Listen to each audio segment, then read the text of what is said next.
Welcome friends, welcome to this new episode।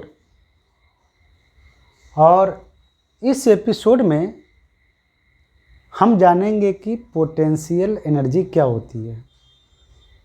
इसके पहले वाली प्लेलिस्ट में आपने काइनेटिक एनर्जी और वर्क के बारे में काफ़ी कुछ सीखा, और इस प्लेलिस्ट में जो आज से हम शुरू करने जा रहे हैं, इसमें आप पोटेंशियल एनर्जी और वर्क के रिलेशन को देखेंगे, उसको समझेंगे। सबसे पहले हम जानेंगे कि व्हाट इज पोटेंशियल एनर्जी, यानी पोटेंशियल एनर्जी क्या होती है। देखो, यहाँ पर हमने डिफरेंट केसेस लिए हैं जिससे कि आपको समझने में आसानी होगी। ये पहला केस है, इसमें दो मास एक दूसरे से r0 डिस्टेंस पे रखे हैं, यानी इसके सेंटर ऑफ मास से इसका जो सेंटर है दोनों के बीच की डिस्टेंस है r0। ठीक है। ये दूसरा केस है, इसमें दो चार्जेस हैं और उनके बीच की दूरी है r0 शुरुआत में। ये अर्थ है और ये एक सैटेलाइट है, और अर्थ के सेंटर से सैटेलाइट की डिस्टेंस अभी है r0। ये मैन है जो अर्थ सरफेस पर खड़ा है। ये अर्थ मैन की आदमी की तुलना में अर्थ तो बहुत बड़ी होती है, इसीलिए हम पूरा अर्थ अगर ऐसे गोल बना के आदमी बनाएंगे तो थोड़ी अर्थ की मतलब इमेज में थोड़ा धक्का लगेगा। अर्थ बहुत बड़ी है, तो जस्ट हम अर्थ का एक सरफेस दिखा रहे हैं। इधर पूरी अर्थ है और ये मैन है। अब मैन अर्थ के सरफेस पर खड़ा है, यानी जैसे हम खड़े हैं। ये आपका केस नंबर 4 हो गया। हाँ, ये केस नंबर 3 हो गया। चलो, ये 5वां केस है जिसमें कुछ मार्बल्स, छोटे छोटे कंचे एक स्क्वायर पे रखे हुए हैं। और ये 6ठा केस है, एक मास है, अकेला मास जो आइसोलेटेड है, जो आइसोलेटेड है, मतलब इसका किसी के साथ कोई संपर्क नहीं है, किसी मास के साथ कोई संपर्क नहीं है, दूसरे मास के साथ, इसका एनवायरनमेंट के साथ कोई संपर्क नहीं है, इसके आसपास कोई एनवायरनमेंट नहीं है जिससे ये इंटरेक्ट कर सकता है। आइसोलेटेड है पूरी तरह। और सिमिलरली केस नंबर 7 हमने लिया, एक चार्ज है, पॉजिटिव चार्ज, पॉइंट चार्ज, जो कि आइसोलेटेड है। ये पॉइंट चार्ज भी हमारा आइसोलेटेड है।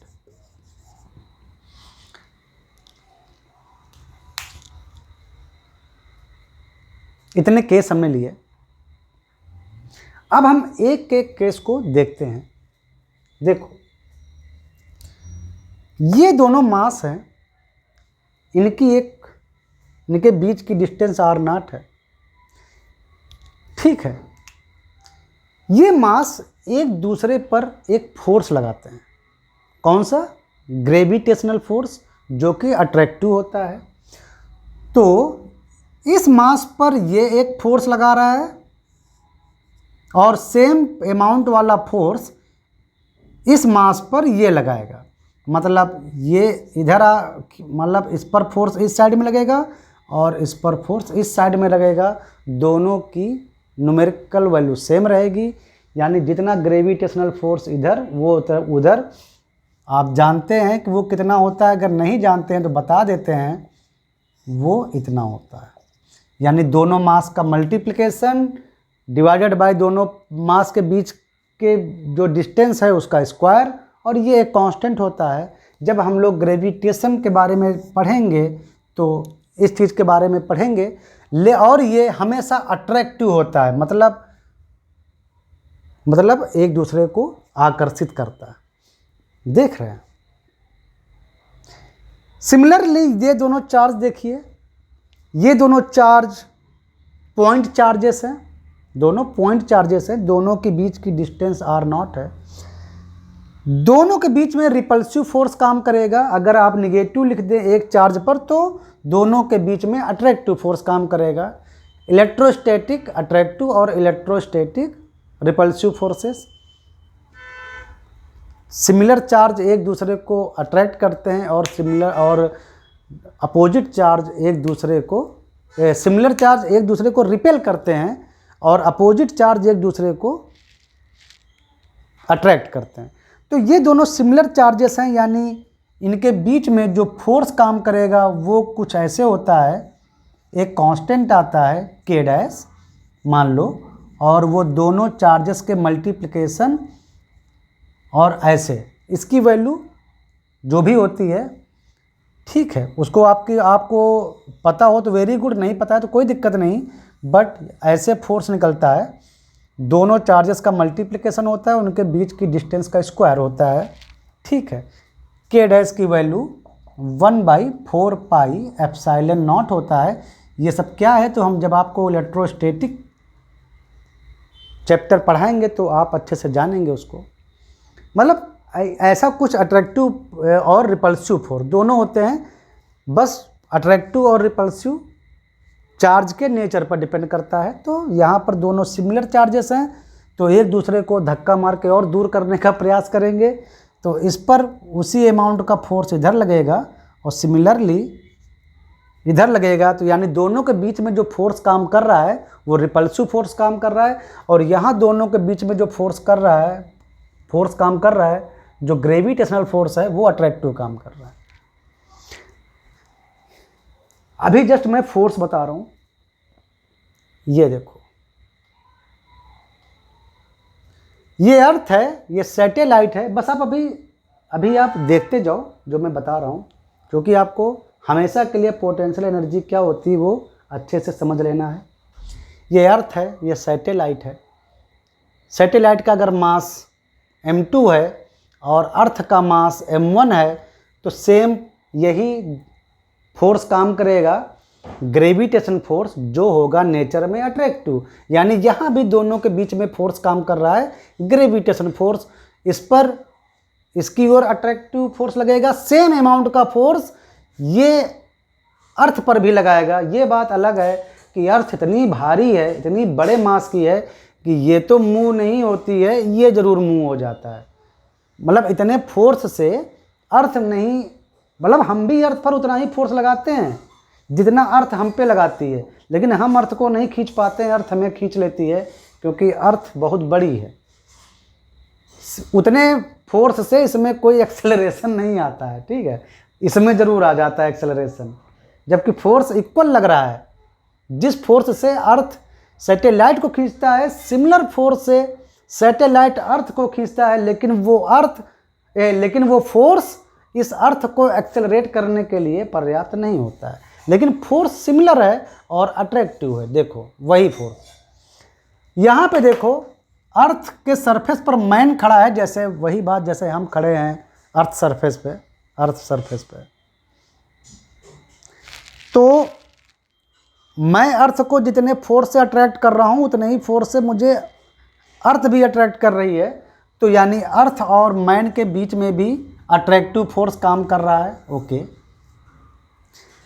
यहाँ पे आओ, यहाँ पे देखो मार्बल्स रखे हुए हैं एक स्क्वायर पर। मार्बल्स के भी कुछ मास हैं, मान लो इसका मास m1 है, इसका m2 मास है, इसका m3 मास है और इसका m4 मास है।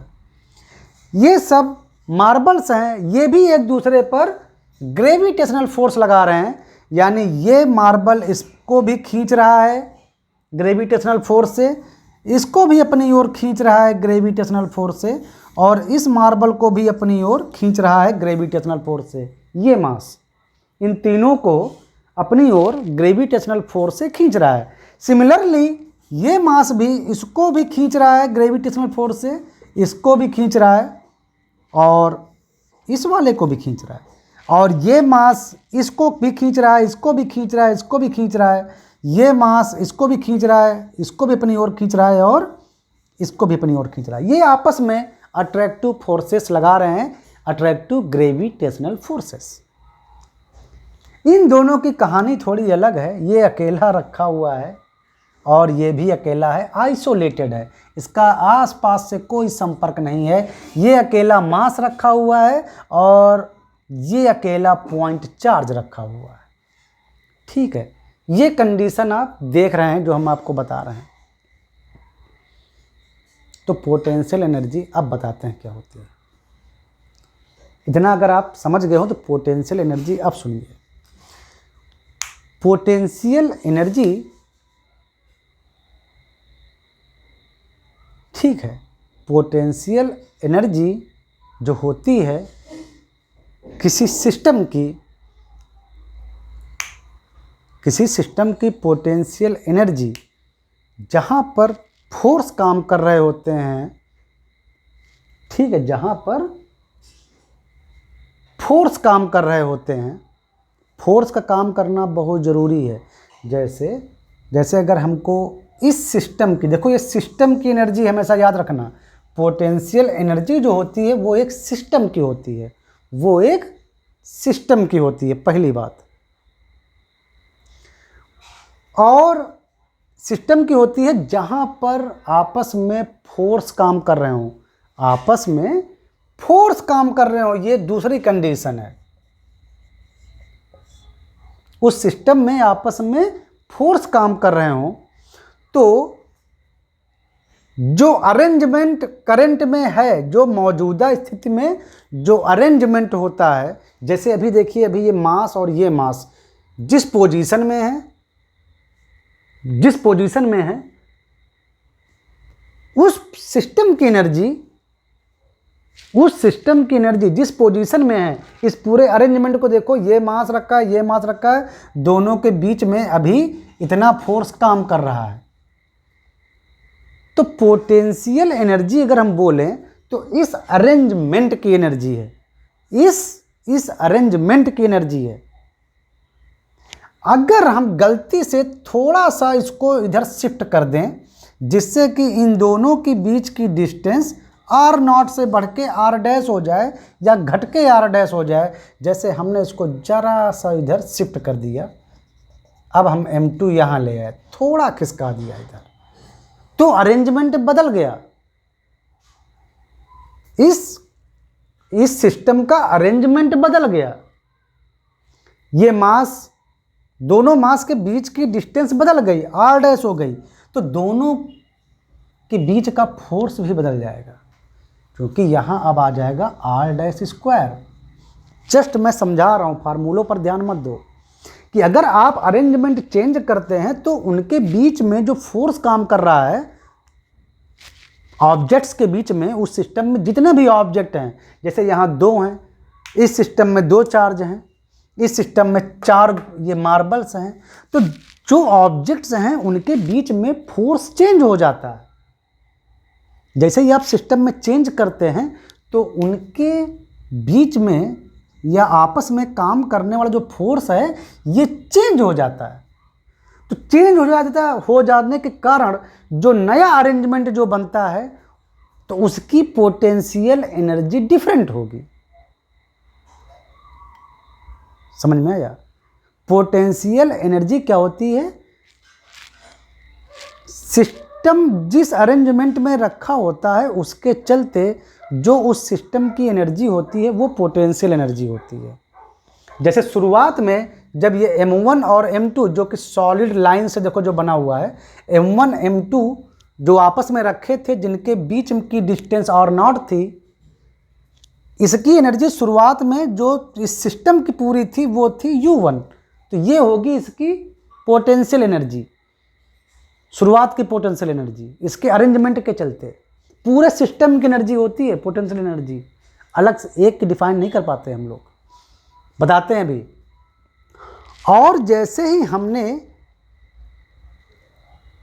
उनके बीच की डिस्टेंस को चेंज किया, या कह सकते हो कि डिस्टेंस चेंज करने से क्या होता है कि हमने उसका अरेंजमेंट चेंज किया, जस्ट थोड़ा अरेंजमेंट चेंज किया, डिस्टेंस बढ़ गई तो उनके बीच में लगने वाला फोर्स भी बदल जाएगा, उनके बीच में लगने वाला फोर्स भी बदल जाएगा। तो ये जो नई जो पोजीशन मिली, नया जो अरेंजमेंट हुआ, नया अरेंजमेंट, यानी अब M1 इधर है, M2 थोड़ा इधर आ गया तो उनके बीच का अरेंजमेंट बदल गया, तो इसकी पोटेंशियल एनर्जी फिर से एक नई डिफाइन हो जाएगी, और अब इसकी पोटेंशियल एनर्जी डिफाइन हो जाएगी U2। तो पोटेंशियल एनर्जी में जो चेंज आया equal to U2 minus U1, यानी अरेंजमेंट चेंज होने से पूरे सिस्टम की पोटेंशियल एनर्जी बदल गई। तो पोटेंशियल एनर्जी इज क्या है? अरेंजमेंट के चलते जो सिस्टम की टोटल अरेंजमेंट, मतलब किसी सिस्टम की पोटेंशियल एनर्जी उसके अरेंजमेंट के चलते एनर्जी है, और ये ज़रूरी है कि वहाँ पर फोर्स काम कर रहे हों, वहाँ पर म्यूचुअल फोर्स काम कर रहे हों। समझ में आया? इसको देखो, अभी Q1 और Q2 आर नॉट डिस्टेंस पे रखे हैं, तो ये एक तरह का एक अरेंजमेंट है, ये एक तरह का एक अरेंजमेंट है। अभी अरेंजमेंट ऐसा है, उनके बीच की डिस्टेंस आर नॉट है, तो उस पर एक फोर्स काम कर रहा था ये, जब डिस्टेंस आर नॉट है। तो अभी जो अरेंजमेंट है, इसके चलते इसकी एनर्जी जो होगी वो पोटेंशियल एनर्जी कही जाएगी, और वो मान लो अभी इतनी है, जब डिस्टेंस आर नॉट है तो मान लो U1, यानी अभी पोटेंशियल एनर्जी। अगर हम इनकी पोजीशन थोड़ा चेंज कर दें, मान लो इसको उठा के इधर कहीं ले आएं Q2 चार्ज को, और अब उनके बीच की डिस्टेंस अगर R' हो जाए, तो जाहिर सी बात है कि उनके बीच में लगने वाला फोर्स भी बदल जाएगा और अरेंजमेंट भी बदल गया। अब ये Q2 वहाँ से खसक के यहाँ आ गया, तो नया अरेंजमेंट हो गया। तो नए अरेंजमेंट के चलते नई एनर्जी, और वो जो एनर्जी है अब नई पोटेंशियल एनर्जी है U2। समझ में आया? तो इस दौरान change in potential energy is equal to U2 minus U1। तो पोटेंशियल एनर्जी समझ में आ रही है ना? पोटेंशियल एनर्जी अरेंजमेंट के चलते होती है, अरेंजमेंट की एनर्जी होती है। ऑब्जेक्ट्स कैसे अरेंज्ड हैं, तो पोटेंशियल एनर्जी अरेंजमेंट की एनर्जी से डिफाइन करते हैं, जबकि उनके बीच में फोर्स लग रहा हो। तो आप अरेंजमेंट में चेंज करेंगे, आपस में लगने वाले फोर्स चेंज हो जाएंगे, तो जो नया अरेंजमेंट निकलेगा उसकी नई पोटेंशियल एनर्जी निकलेगी। समझ में आया? अब ये देखो अर्थ है और ये सैटेलाइट है, अभी उनके बीच की डिस्टेंस R0 है, दोनों के बीच में अट्रैक्टिव फोर्स काम कर रहा है जो कि है ग्रेविटेशनल फोर्स। तो यानी इस अरेंजमेंट की एक जो एनर्जी होगी वो इसकी पोटेंशियल एनर्जी होगी। जो भी इस अर्थ और इस सैटेलाइट दोनों को मिला के जो एनर्जी होगी, पूरे सिस्टम की एनर्जी, उसको बोलेंगे इसकी पोटेंशियल एनर्जी। तो मान लो करंट टाइम पर उसकी जो एनर्जी है वो U1 है, यानी पोटेंशियल एनर्जी U1 होगी। अगर आप इनके बीच की डिस्टेंस थोड़ी चेंज कर दो, मान लो सैटेलाइट थोड़ा अर्थ के पास आ जाए, यहाँ पे ऐसे कि अर्थ के सेंटर से उसकी नई डिस्टेंस R' हो जाए, तो ये नया अरेंजमेंट हो गया, तो इसकी नई पोटेंशियल एनर्जी हो जाएगी। अब जो एनर्जी होगी इसकी वो नई पोटेंशियल एनर्जी है U2, क्योंकि उसके बीच लगने वाला फोर्स भी चेंज हो जाता है, तो नया अरेंजमेंट बन जाता है। तो पूरे सिस्टम की जो एनर्जी होगी वो होगी उसकी नई पोटेंशियल एनर्जी। ये उसकी थी initial potential energy. Potential energy is defined for whole system, not for individual body. ठीक है,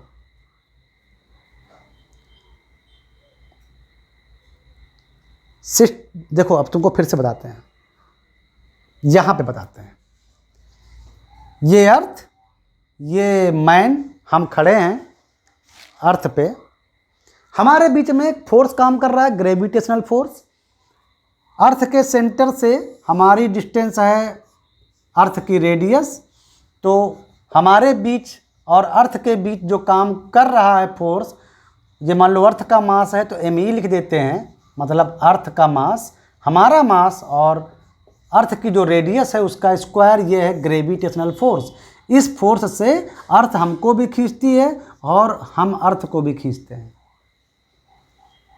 तो इस पोजीशन पर इस अरेंजमेंट का के अर्थ पर मैन खड़ा है, इस अरेंजमेंट की जो टोटल एनर्जी होगी वो होगी potential energy at this arrangement, potential energy of this arrangement. तो ये जो पोटेंशियल एनर्जी है ना, ये पूरे अर्थ और मैन सबको मिला के है, because potential energy is defined for system. यहां जो पोटेंशियल एनर्जी जो होगी वो अर्थ और इस सैटेलाइट सबको मिला के डिफाइन होगी, सबको मिला के सिस्टम की होती है पोटेंशियल एनर्जी। हमेशा सिस्टम का अरेंजमेंट कैसा है, पोटेंशियल एनर्जी उसकी डिफाइन होती है। ये बात अलग है कि जैसे ये मैन, अब हम थोड़ा अर्थ से ऊपर जाते हैं, मान लो हम यहाँ पर आ गए थोड़ी देर के लिए, हमारे बीच की डिस्टेंस थोड़ी बढ़ गई, ये देखो, तो यानी कि नया अरेंजमेंट हो गया और फोर्स बदलेगा दोनों के बीच में, तो अब जो एनर्जी सिस्टम की निकलेगी वो होगी नई पोटेंशियल एनर्जी। इसको और थोड़ा दूर ले जाओ, हमको और थोड़ा दूर ले जाओ आसमान में, हम मान लो और दूर चले गए, हम यहाँ पे आ गए, फार्मूले में चला गया है, हम मान लो यहाँ पे आ गए, ये अर्थ का सेंटर था मान लो, और अब नई डिस्टेंस और बढ़ गई हमारी, मतलब हमारे और अर्थ के सेंटर के बीच में, तो नया अरेंजमेंट हो गया। यानी अब जो एनर्जी होगी पूरे सिस्टम की वो होगी नई पोटेंशियल एनर्जी U3। क्या होता है कि जैसे हम खड़े होते हैं ना अर्थ पे, तो जाहिर सी बात है कि हम तो अर्थ को डिस्प्लेस कर नहीं सकते, तो हम ही डिस्प्लेस हो रहे हैं। यानी मतलब देखो तो अर्थ और वो हम यानी मैन, सेपरेशन हो रहा है दोनों को एज ए कंबाइंड, लेकिन एक्चुअल में अर्थ को थोड़ा मूव कराना हार्ड है और हम ही मूव होते हैं, वही ना कमज़ोर प्राणी मारा जाता है। तो जाहिर सी बात है अगर हमको अर्थ और अपने बीच में सेपरेशन करना है तो जाहिर सी बात है कि हम ही थोड़ा उठ जाएं तो ज़्यादा अच्छा है। अर्थ को थोड़ी ना हम कहेंगे कि तुम और खिसक जाओ नीचे या और तुम मूव हो जाओ, तो हम डिस्टेंस बनाए तुम्हारे और हमारे बीच में, हम ही मूव करेंगे तो शायद उनके बीच में, हमारे और अर्थ के बीच में डिस्टेंस मेंटेन हो जाएगी। हम ही हवाई जहाज़ पे जाके थोड़ा उड़ जाएं या गुब्बारा हॉट बलून पकड़ के उड़ जाएं तो हमारे और अर्थ के बीच में डिस्टेंस आ जाएगी, यानी डिस्प्लेसमेंट हो जाएगा, हमारा और अर्थ के बीच में नया अरेंजमेंट आ जाएगा, यानी नई नई पोजीशन आ जाएंगी, अर्थ और हमारे बीच में गैप आ जाएगा। अर्थ को तो हम नहीं मूव करा सकते ना कि हम कहें कि तुम मूव हो जाओ, अर्थ बहुत बड़ी है, वो मूव होगी नहीं, हम ही मूव होंगे। लेकिन जब पोटेंशियल एनर्जी की बात करेंगे तो एज ए अर्थ और एज ए मैं दोनों को मिला के बात होगी, दोनों को मिला के बात होगी, याद रखिएगा। ये सब अभी जो मैं बता रहा हूँ अभी एकदम दिमाग में रखिए, फिर हम लोग आगे क्या करेंगे तो आपको धीरे धीरे समझ में आएगा कि हम हम उठते हैं या अर्थ से ऊपर सरफेस के ऊपर कोई मास होता है तो उस h हाइट पर तो उसकी पोटेंशियल एनर्जी mgh ली जाती है। ये सब क्यों होता है वो भी हम बताएंगे, बट हमेशा याद रखिए कि पोटेंशियल एनर्जी जो होती है वो पूरे सिस्टम की डिफाइन होती है, ना कि इंडिविजुअल ऑब्जेक्ट की। ठीक है, यहाँ पे आओ, यहाँ देखो, अभी ये जो मार्बल हैं ये स्क्वायर के कॉर्नर्स पर रखे हैं, इनके कुछ मास हैं तो आपस में ग्रेविटेशनल अट्रैक्टिव फोर्स लग रहा है, इनके बीच फोर्स काम कर रहा है। और अभी करंट में ऐसा अरेंजमेंट है तो ऐसे अरेंजमेंट की टोटल एनर्जी जो होगी वो इसकी पोटेंशियल एनर्जी कही जाएगी। अभी मान लो U1 है इसकी पोटेंशियल एनर्जी। अगर आप थोड़ी देर के लिए इस मास को उठा के थोड़ा दूर कर दीजिए, ऐसे स्क्वायर पे ना रख के कहीं यहाँ कर दीजिए M2 को, तो जाहिर सी बात है कि इनके बीच की डिस्टेंस चेंज हो गई, इसके बीच की डिस्टेंस चेंज हो गई, इसके बीच की डिस्टेंस चेंज हो गई, तो ग्रेविटेशन फोर्स भी चेंज हो जाएंगे।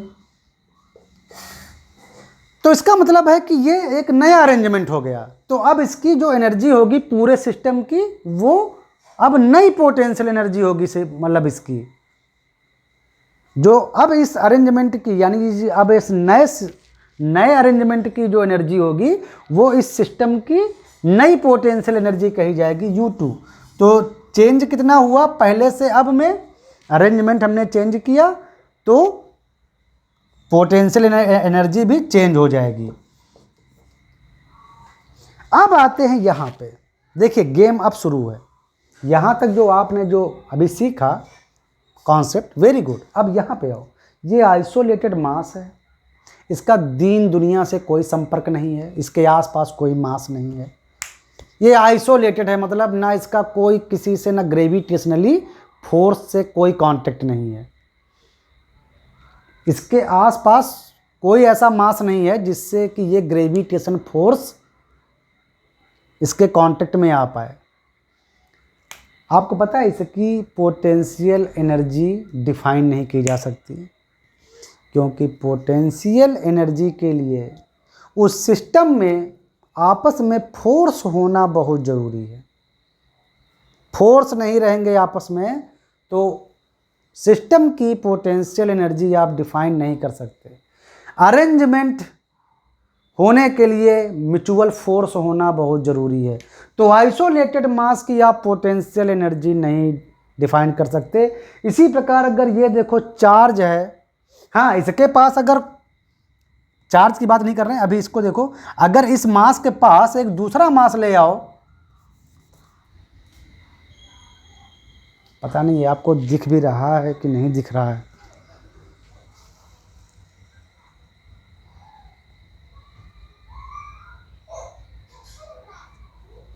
नहीं दिख रहा है,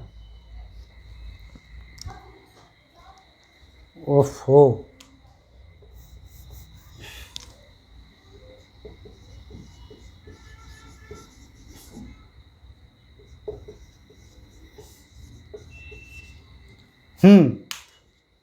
चलो खैर, यहाँ लग रहा है बोर्ड पर नहीं दिख रहा था आपको।